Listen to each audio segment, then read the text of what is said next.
Olá, meus irmãos, a paz do Mestre. Estamos aqui nessa madrugada com mais uma reflexão para fortalecer a nossa fé e restaurar a nossa esperança.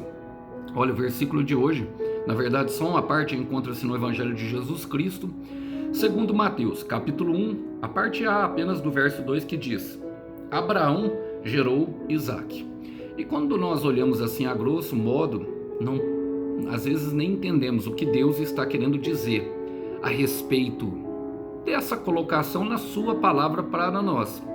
A verdade é que tudo que está escrito na palavra tem um sentido, e um sentido profético, logicamente. E tanto Mateus como Lucas, eles usam a árvore genealógica de Jesus para mostrar que Jesus Cristo, ele passa tanto pela linhagem de Abraão como de Davi. Isso mostra aos leitores que Deus cumpriu perfeitamente todas as promessas do Antigo Testamento na vida de Jesus Cristo, na sua vinda como Messias e como Redentor.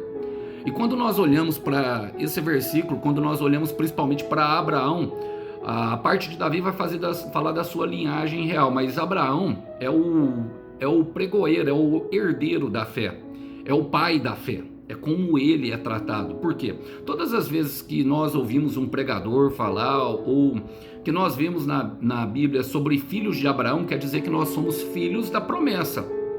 A respeito dessas coisas, Paulo vai dizer em 2 Coríntios capítulo 1, versículo 20, que todas as boas, quantas forem as promessas de Deus para a nossa vida, nós temos na vida de Jesus Cristo o sim e o amém. Porque as promessas de Abraão e todas que ele receberam ao ouvir a voz de Deus, e por isso foi-lhe imputado ser pai da fé, porque, irmão, naquele momento não tinha a palavra de Deus, naquele momento não tinha o testemunho do fiel, a qual Abraão pudesse se apegar. Ele ouviu a voz de Deus falando para ele: saia do meio da tua casa, do meio da tua terra, da tua parentela, da tua família, e vá para onde eu te mostrar. E Deus deu várias promessas para ele, né, ao longo do caminho. Uma delas é que ele olharia para as estrelas do céu, e os seus descendentes seriam tão numerosos como as estrelas do céu, falando de seus filhos espirituais que se cumpriam aqui em Jesus Cristo, e também os grãos da areia da terra que ele estava, que seriam os filhos terrenos.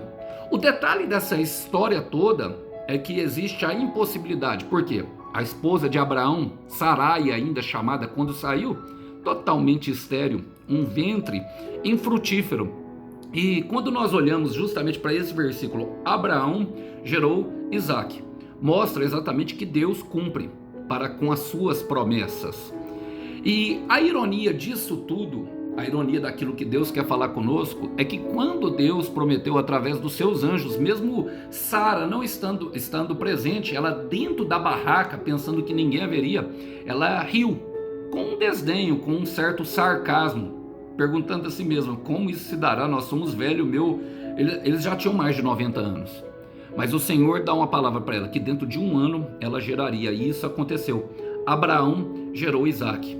E o riso de ironia de Sara se transformou no riso, porque Isaque, na etimologia da palavra, significa exatamente isso: riso, um riso colocado por Deus. E todos que carregam uma promessa de Deus vão passar por esse terreno. Qual deles, Alisson?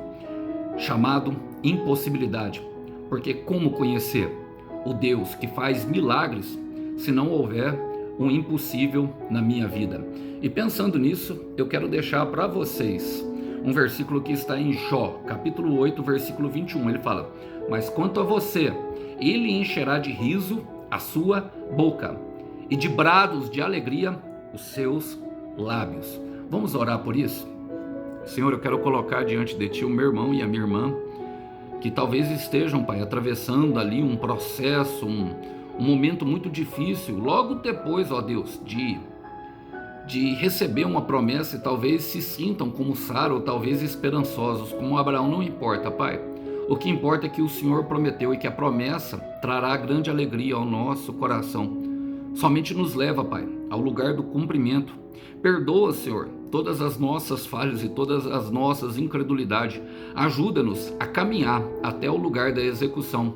Nós queremos, Pai, experimentar o sorriso que o Senhor coloca nos nossos lábios, porque nós sabemos que ele é diferente daquele produzido por nós mesmos ou por outra pessoa, porque esse sorriso ninguém pode nos roubar.